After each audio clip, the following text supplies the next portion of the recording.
G'day folks and welcome to this week's episode of Learn to Paint TV. My name's Rod Moore, I'm the founder of the Learn to Paint Academy and this is episode 100. So I'm pretty excited to get to episode 100. If you've been following us along through the journey of the last few years of Learn to Paint TV, then I really appreciate it and I hope you've learned a lot from it and look forward to the next 100 episodes to come. So this week I've got a great little subject for you.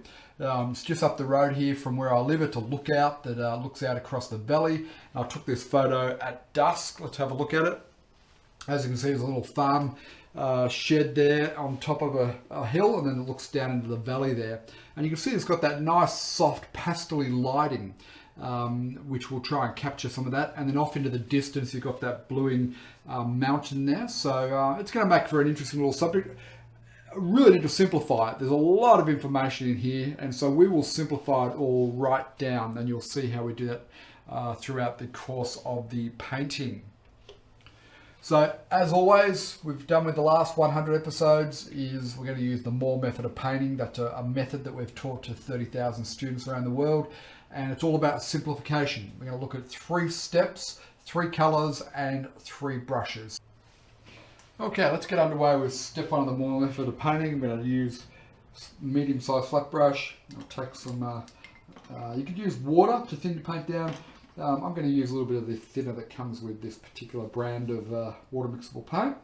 Okay, and we'll just mix up a dark, our blue and our red. And I want this mix to be fairly loose. So don't use thick paint at this very early stage. We want to start out with oils and even acrylics. Start out with thin paint and let's work it towards thicker paint as we progress the paint. Okay, so most important thing is where are we going to put that little shed? Okay, and I think that little shed needs to sit on our 1/3 intersection point here, roughly. It doesn't have to be exact, right? So if we get that in, then everything else can work around that. Okay, so and don't have to go for a perfect drawing of this just yet, unless you want to just spend a bit of time mapping it out. And again, I'm not going to fuss if I don't get it exactly as it is. Okay, I just want an approximation. I'm here to do my little interpretation of this scene, and I'm not going to be sort of stuck into getting it perfect. Okay, and so this runs along here, kind of disappears there, but then we've got a very strong sort of foreground. I'll bring the foreground out further than what it actually is, because I think we'll add a nice lead in up into the painting here. And that there's a bit of a tree there, but I'm going to extend the tree out to around about there, maybe just to behind it there. That'll be our main sort of tree there. And that'll be a good one because it'll provide a nice little backdrop for this barn here, or shed, or whatever it is. You can tell I'm not a farmer. Okay, so then we run some tree lines along. Then we've got another one that sort of runs up there. We'll dip it down, and then we'll probably need to just end it about there. Run that down there, because then in through here we've got the view to the valley, and we've got some of these beautiful mountain peaks. Well, there you go, folks. That's step 1 of the Moore method of painting, and I've designed step 1 to be a way of simplifying a complex, lot of information that you might find in the photo, or if you're out plein air painting. You want to make sure you can just identify and hone in on the big shapes, and if you put those big shapes in the right place on the canvas, then you're off to a good start. If you get them in the wrong place, then you're going to struggle, from the start. So we want to make sure we don't struggle, that we get off to a good start, and I think we've done that so far. Our light source is going to come in from here, and so we're going to keep that in mind. But let's now get underway with our next step, step 2, which is our blocking.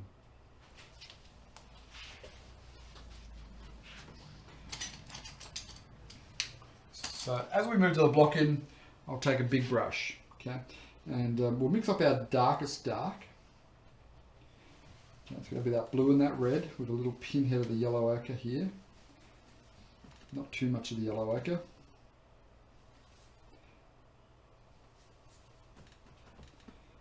Okay. And then we'll get a little bit of thinner into that. We don't want this paint thick as well. We still in that early stage of the painting, so as we develop it, we want to keep our paint thin. Okay, and then the darkest dark's going to be this tree mass in here. Okay, sitting on that foreground there. You can probably bring that down a little bit, create some interesting little effects in there. Put in a few little other shrubs and things. Okay, automatically just putting that dark in, you can see that it puts that cottage further away, doesn't it? And this is about understanding aerial perspective and how to use it to best effect, which is what we teach at the Learn to Paint Academy. We focus in on values and color saturation, temperature, things that make for really good painting. Okay, now to get those edges, edges is another thing we focus on, but make sure you don't make it rounded. Create tree-like shapes just by the way you roll a brush around and so on. Issue.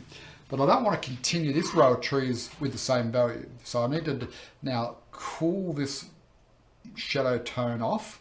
I need to lighten it as well. So what that means basically is we need more blue in the mix rather than the red and yellow. Okay. And then we need a pinhead of white. Okay. Now I don't want it to be too blue or too purple. So we need to assess to make sure we've got it right. But overall, when I put that up against that other value there, we should notice a definite difference. So I'll come up here and I'll do a test mark, okay? And is there a definite difference?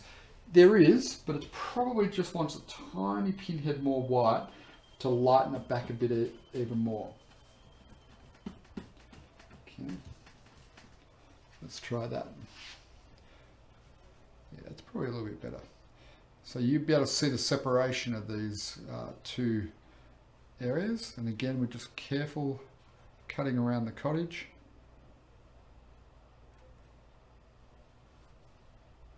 So this row of trees forms like a backdrop that we can put our lights against. We don't want to make too much of it. This is our main tree and our main area of interest here. So let's not make too much of this background group of trees.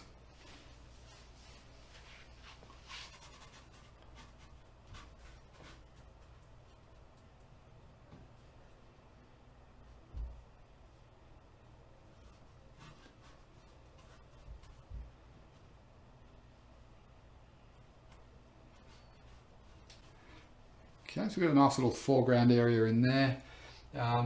There is a bit of shadow. What I'll do is I'll just pick it up with a little touch of darker tone.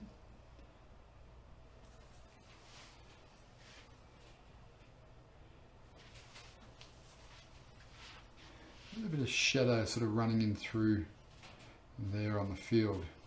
I'll pop it in just slightly different tone so we can work out what we do with it. There. Okay.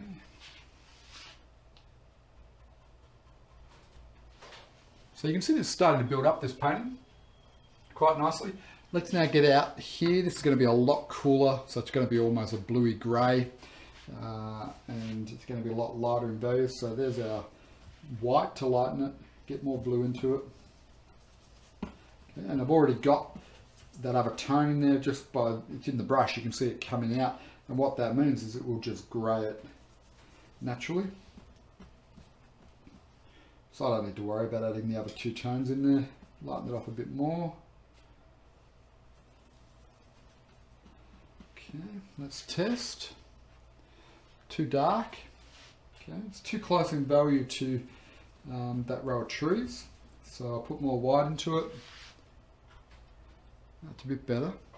Still a little dark.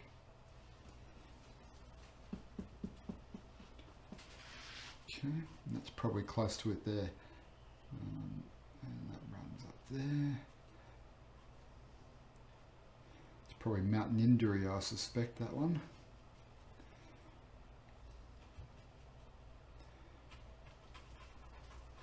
Okay, so you know if your values are wrong because this will all look flat. If you've got your values right, then these darker trees in front will look like they're actually in front. So now I'm going to do the sky. I'm going to do white.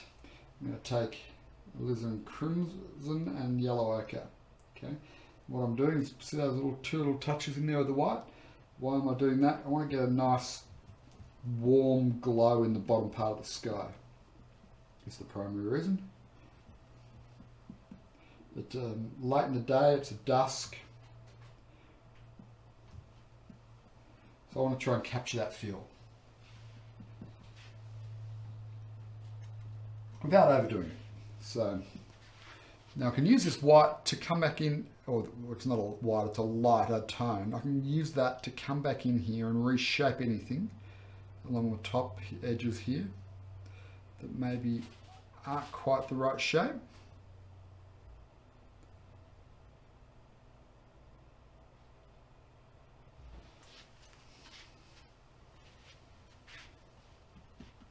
And I'm using thicker paint here. Once I get into the sky, I tend to start to use thicker paint because, as I said, I want to reshape parts. So I can't use the same consistency of paint as what we have in the darks there, because that's still wet. See that? I don't mind if I smudge it a little bit, but I've got to be careful. I've got that dark now picked up on the brush. So I'll just grab a bit of paper towel and just tidy that up. Just make our life easier. Okay, so notice I'm being careful as I come around this lower part near the trees. Once I get this established, I can then be a little bit more carefree, as I like to do. So I can come up here now and just start to push those tones up into the sky. And then create this, pretty much the same value, so a big chunk of the white, but this time I'll get the blue in for the sky. Okay, don't make that blue too dark, because this is still quite low to the horizon where I'm painting now. And I've seen a lot of beginners will make their sky, the blue part of their sky, just that little bit too dark. Easy to do with acrylics as well, because of course the acrylics will dry darker than you put it down. So it's hard to judge sometimes. But see, even that's a little bit dark, but I'll work with it. Now just work up to what we've already done. Now if you're doing acrylics, you'll need to either use a retarder in these colours to slow the drying, or you'll need to use a lot of paint, and you'll need to paint fast so it doesn't all dry out, because what we want is to have these two sections wet. And I'll show you how we'll merge them in just one moment. Okay. Clean your brush and work around it. Okay. And a little bit of blurring edges there is not going to bother us. You'll see why as we progress. Now, what I'll do is I'll take the brush and I'll take some paper towel and just pull any excess paint out of there. So I haven't cleaned the brush, but I've got a fairly clean, surface in there to work with. And I'll come up where there's got these intersecting lines here. I'm just going to start just softly blending them together. I want to get some of that blue down into the lower parts, and I want to get some of that pink up into the higher parts of the sky there.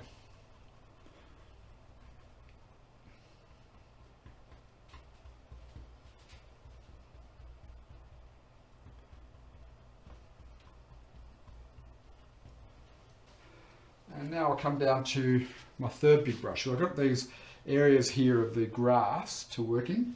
I'm going to paint these fairly high key, or a light value. So another chunk of the white, and this time I'll get a little bit of the yellow ochre in there, get a little pinhead of this cadmium yellow light, a booster colour, and just a pinch of that viridian. That's probably too much viridian, so I'll mix it over here away from the viridian, just let a little bit get in there. Okay. I'll probably get a little bit more in there. Okay. So you can see that's quite light. It's probably too light green, so I'll get more yellow ochre in there because the field's a little bit burnt off. And don't over mix it. I'm leaving it broken up. I've got a little pinhead of red in parts there as well. Okay. So I've got a few different little mixes there. And then what I'll do, I'll just scoop that up. I'll get a little bit of the thinner on the brush. Okay. And then let's come in here and just start to establish that grass is there. Now it actually runs downhill like this. So the direction of your brush, I'm establishing that line there first. Right. But then I want to change the direction of my brush.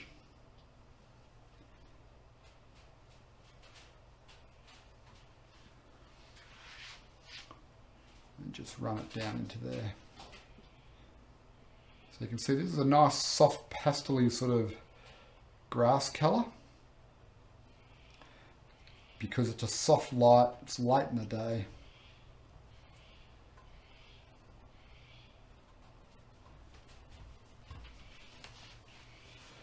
Probably get a little bit warmer, so I'll get a bit more red in there. Oh, I've actually already mixed up some red there.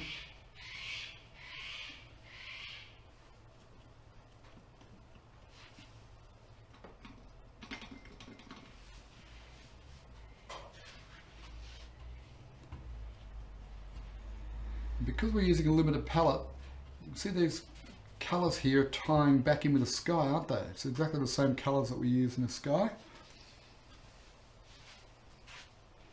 That's how we get greater colour harmony.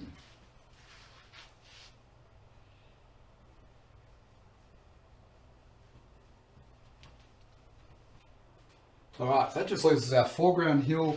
So what I'll do is I'll come in and we'll just get a slightly darker, warmer tone in there now. Warmer colours come forward, cooler colours recede. So knowing that, we'll go for a darker, because dark values also come forward and lighter values recede. So we'll go for a darker, warmer tone through here. And that'll create that separation that we're looking for. Okay. I'm going to put some highlights over that as we go. Flick up some grasses into that shadow there.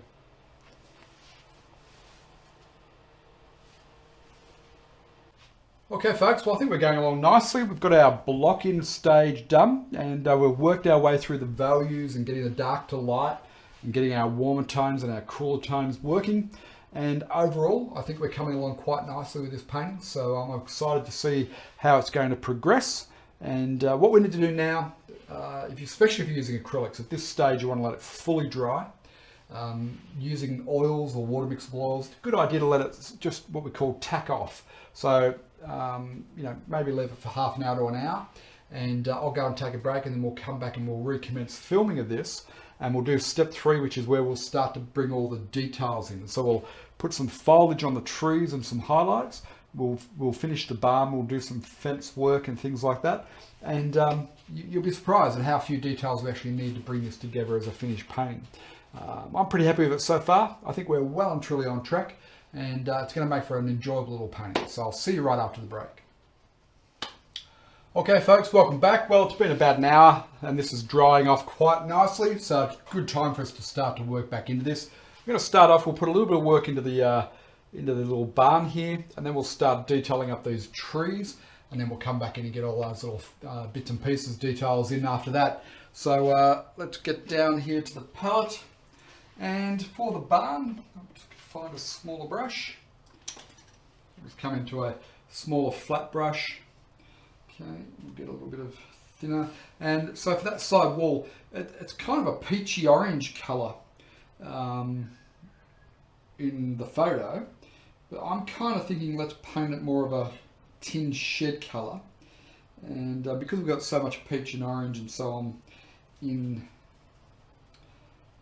the field and the sky, so we'll paint like it's a tin shed, which will be a silvery grey, but in shadow. Okay, so what I've done, I've mixed up a little bit of white, the ultramarine blue there, and some alizarin crimson, and that should give us a nice sort of shadow tone through there. Okay. And if you think shadow of a tin shed for a barn. Okay, we'll just make sure we get the shape right there. Got an old door. A little bit of the alizarin crimson coming out from the brush as I press a bit firmer, which is good. I like that.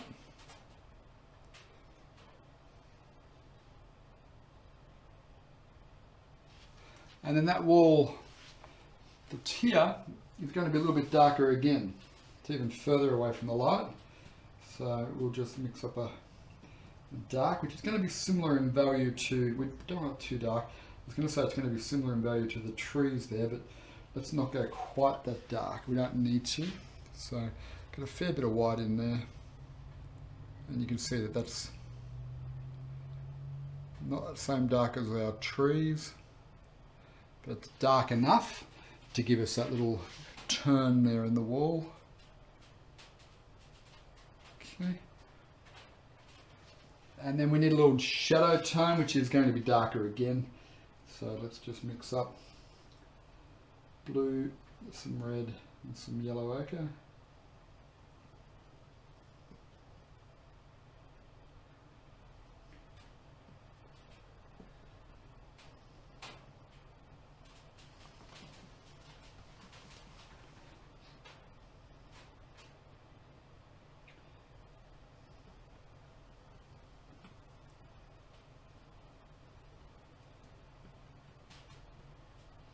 Got a little bit, there's a bit of white in the brush, so it's just making it hard to get it too dark, but let's just pop that down and see. Oh, it's not too bad, it's slightly on the grey side, but it'll do the job.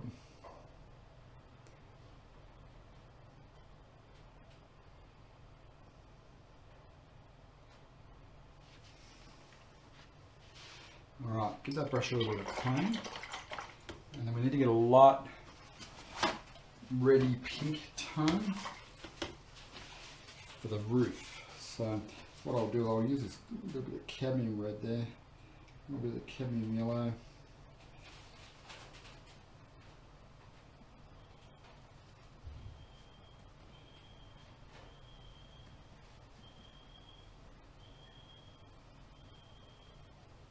So I'm just dirtying the colour up a bit. I don't want it to be too bright. Push it a little bit more on the orange side. And then let's just come in here.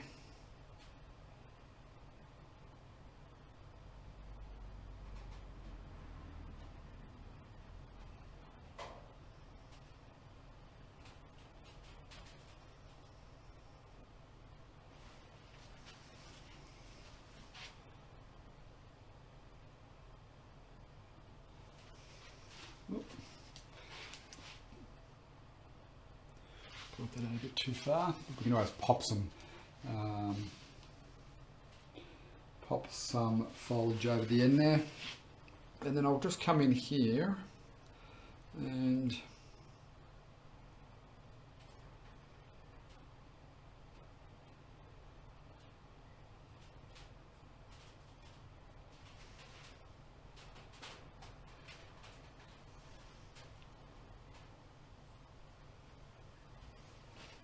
so if we start with those distant trees here and work out some foliage for there, so I'll just come in here with some blue, some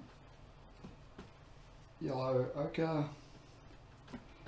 Okay, you see it automatically gives us a bit of a green, get a little pinhead of the cadmium yellow light in there, and a little tiny pinhead of the alizarin crimson, and a pinhead of white. Let's just see what that gives us. So that'll be okay for part of what we want, and then we'll just move that tone around a bit. So in here I think that'll work. It's a little bit on the dark side, but it'll get us going. Now, the trick here is not to paint out all of the darks that we've got established in there. That's the hard part, containing yourself. Now, let's push that a little bit bluer, a little touch more yellow ochre.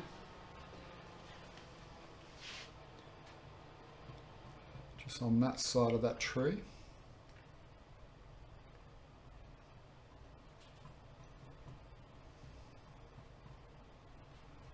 That's another sort of tree sitting in front there, but it kind of works to have that one there.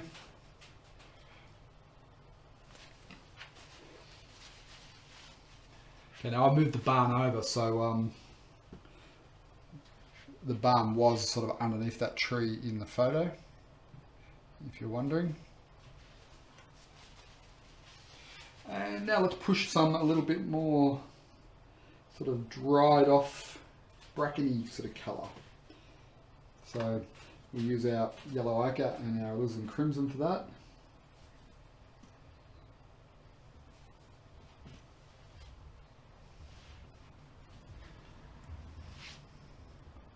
There's quite a bit of thick paint in the sky there, so I do have to be careful about just clipping into that sky tone. It can completely destroy the mixture that I've got there.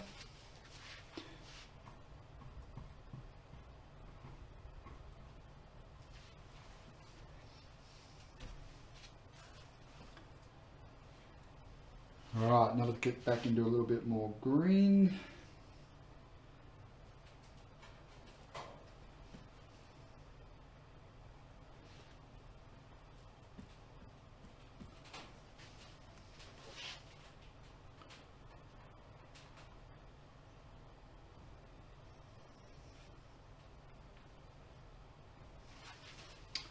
In there, darken part of it.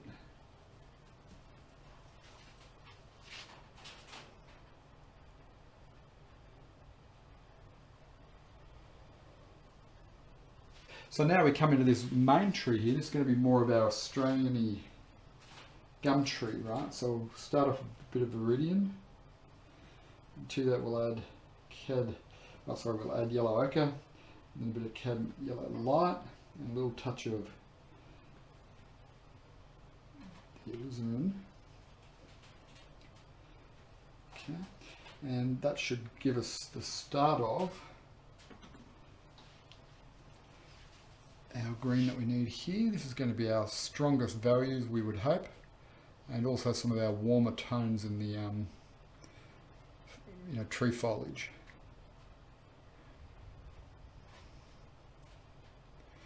Overlap those other trees a little bit.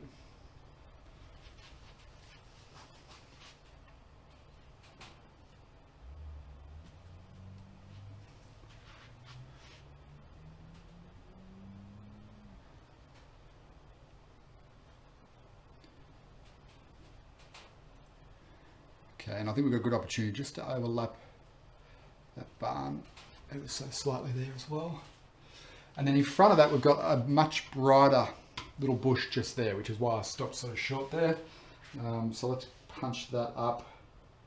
We've got cadmium yellow light and our viridian. This is going to be our punchiest, brightest green. Okay. And for that, I'm just going to drag it down like so. See how much brighter that is than everything else that we've used there? Okay. And see, I've got also plenty of dark coming through. Plenty of the dark coming through.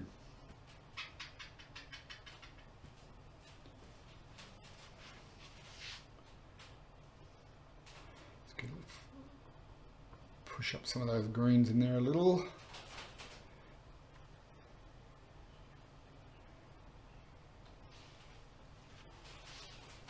Right, they're looking good. Now, if anything, I've probably crowded in my little cottage a little bit too much, the little barn. Probably too late to change it now, so I'll persist with it. But when you do yours, maybe move yours across just ever so slightly. Mightn't be a bad idea. Okay, just soften out a few bits in the sky there. And now let's get into some finer detail work. This is where we'll start to get in those little fence posts and things. So take a little script liner brush here, and it's going to be a white, but it's going to be an off-white. So see, I've just mixed it into the edge of that bluey tone. Okay. And look, there's a pole that is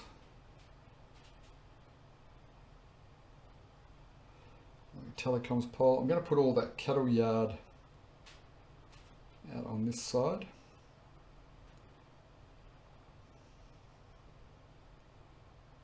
So I'm redesigning it a little bit.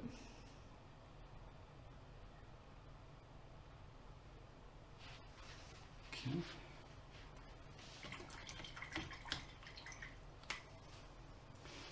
probably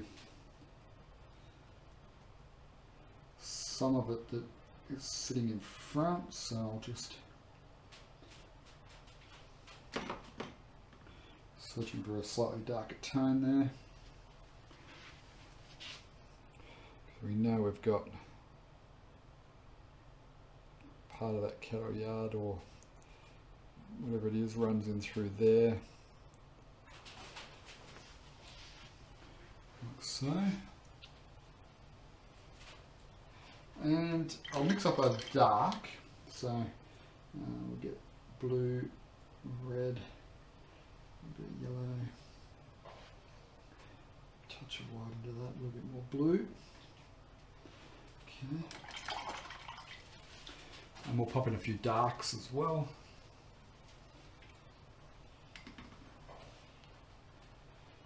We've got a couple of obvious ones which sit right here. So we don't want to make these too perfect. They've got to have a bit of a rickety, broken down feel to them for them to sort of be a bit authentic.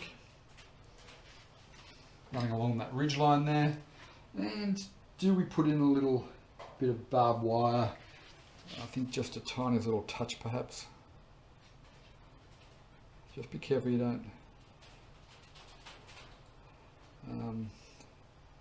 get that too dominant, because that just kind of won't look right. And then we've got a few other fence posts and things, some of which will disappear, but we'll pop some light shadows into these.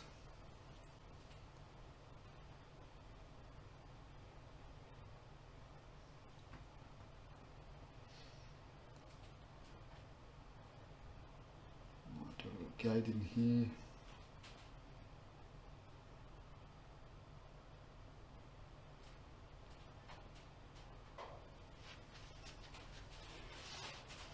A few little bits and pieces like so. And we'll come in here and just get a few little tree trunks poking through.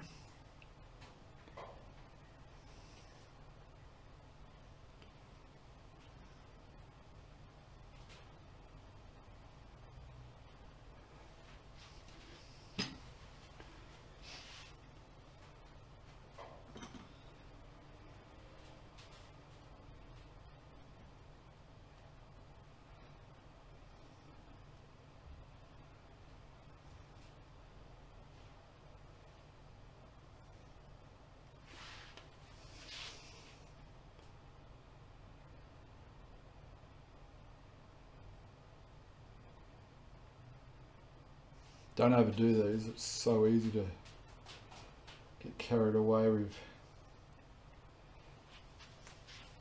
tree trunks and the like.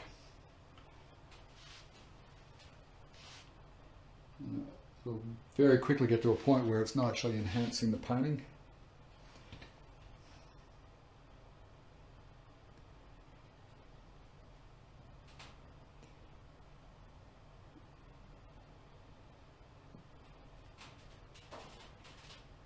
Tripping up a few little highlights there. Well, there you go, folks. Happy with the way this one's come up. It's got a nice feel to it, a nice atmosphere. It gets that sense of late afternoon light, and fun little project. There's a little bit in it. The photo's a little bit complex when you look at it. A lot of information. So just work through the process of simplifying it right down, as you've seen us do here in this episode. And I think you'll enjoy this one if you like doing little landscapes. Well, folks, that's the end of our 100th episode of Learn to Paint TV. Again, I'd like to thank each and every one of you who've been watching us along the way. I greatly appreciate it, and it gives me encouragement to do another 100 episodes, which we'll keep working on. Now, if it's your first time watching, make sure you go and register for our free course. I'll put the link underneath here. And in the free course, you'll learn more about the Moore method of painting, and there's 4 different painting demonstrations for you to have a go at home. And come and join 30,000 students around the world who have so far been through our courses. We'd love to see you there. So the web address underneath me, all the past issues of Learn to Paint TV is also in the web address underneath me here. And I'll see you next week on Learn to Paint TV. Cheers.